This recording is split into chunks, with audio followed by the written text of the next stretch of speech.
the episode you guys just watched, episode 6, it was powerful. It was tough to watch when I watched it on Friday, and I'm sure seeing it again for many of you was tough. I'm so curious with that scene where your character is having that sort of suicidal ideation and battling mental illness, which is so prevalent and so real. What was going through your mind and how did you kind of like prepare for that scene?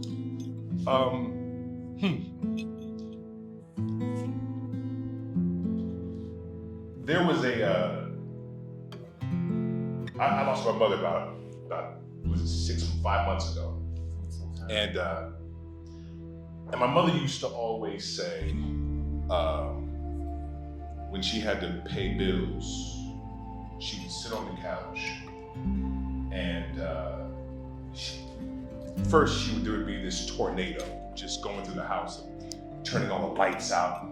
Why is the refrigerator open, and who left this open, and y'all didn't drink the rest of this, and this is moldy now because y'all motherfuckers didn't eat it. And you know what I mean? There would be just this human tornado, right? And then she would sit down on the couch because she was tired.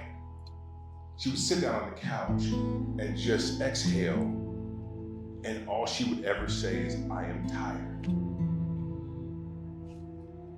And so in that moment,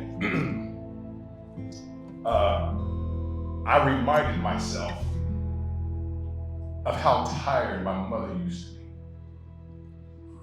And then I reminded myself of how tired Black people are.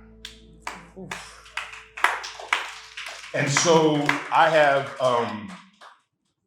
made it my mission to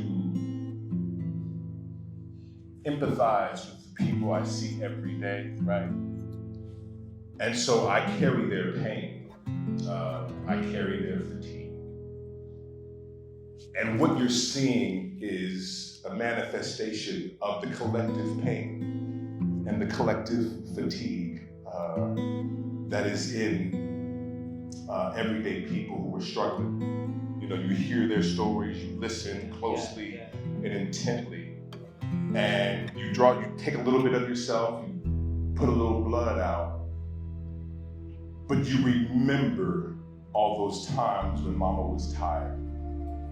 You remember seeing, the sanitation worker, the way you'd watch them at the end of a shift at the bottom of the hill when they would crack open that bottle of Miller High Life and just sit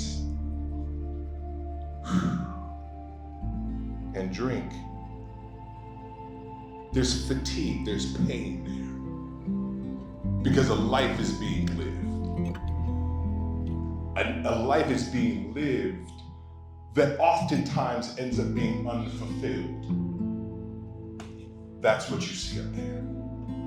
Oof.